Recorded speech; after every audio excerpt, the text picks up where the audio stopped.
यह कहानी उन चारों दोस्तों की है जो अपना वीकेंड सेलिब्रेट करने के लिए जंगल में कैंपिंग करने का प्लान बनाते हैं, लेकिन उन्हें इस बात का बिल्कुल भी अंदाज़ा नहीं था कि यह ट्रिप उनकी ज़िंदगी बदल के रख देगी। इन चारों दोस्तों में से एक लड़का है आरव, जो कि बहुत प्रैक्टिकल है और जो जंगल के मैप पढ़ता है।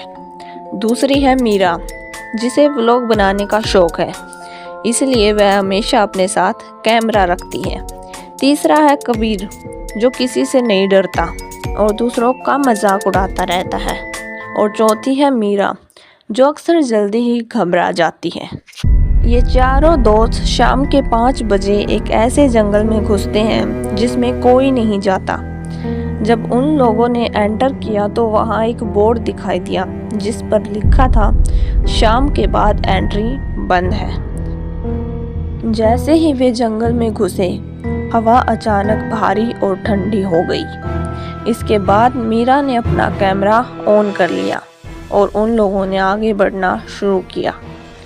चलते चलते उन्हें एक पुराना लकड़ी का झूला दिखाई दिया जो बिना हवा के हिल रहा था।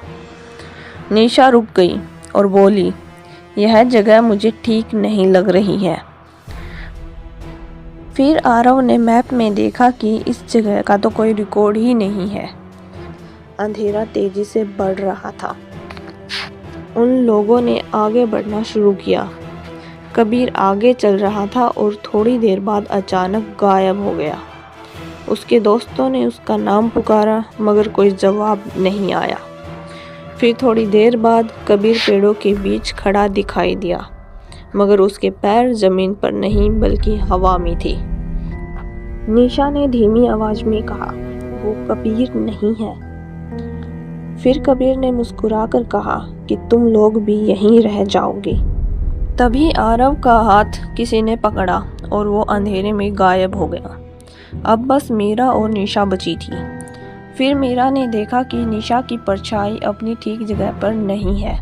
इसके बाद मीरा ने निशा से पूछा, तुम ठीक हो ना? इस पर निशा मुस्कुराई, पर उसकी आवाज़ आरव जैसी थी। मीरा पीछे हट गई। तभी कैमरा गिरकर बंद हो गया। अगली सुबह फॉरेस्ट रोड के पास सिर्फ मीरा मिली। जब पुलिस ने उससे पूछा कि बाकी 3 कहाँ हैं, तो मीरा कंफ्यूज हो गई। उसे कुछ समझ में नहीं आ रहा था। उसकी दिमागी हालत ख़राब हो चुकी थी। और जब पुलिस ने कैमरा फुटेज चलाया तो फुटेज में 4 लोग जंगल में जाते दिखाई दिए, लेकिन आखिरी फ्रेम में मीरा अकेली खड़ी थी और कैमरे की तरफ अजीब तरीके से मुस्कुरा रही थी। उस दिन के बाद मीरा की दिमागी हालत ख़राब हो गई और उसके 3 दोस्त कभी लौटकर नहीं आए।